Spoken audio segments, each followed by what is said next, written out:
Right here we have a problem from chapter 14.6, question number 14.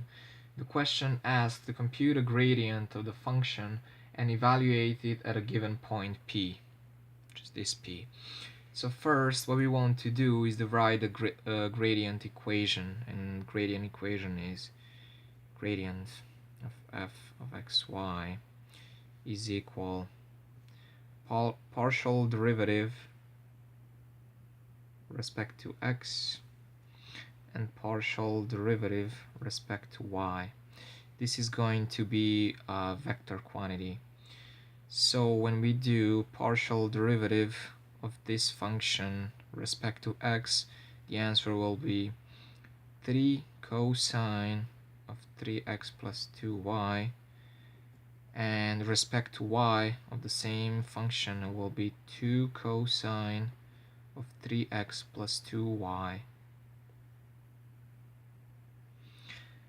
Now when we have the gradient equation, we want to plug in these points in here.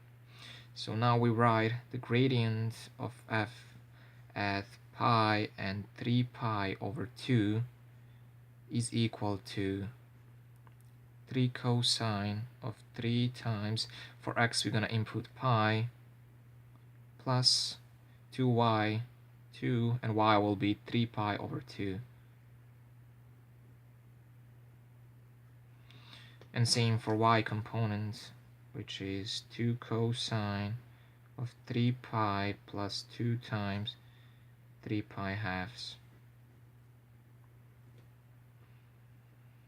To simplify this, 3 cosine, in here we can cancel these two, so it will be 3 pi plus 3 pi, which is 6 pi, and 2 cosine, which is the same, 6 pi. When we look at a unit circle, we find that cosine of 6 pi, which is just 1, so the answer will be 3 and 2.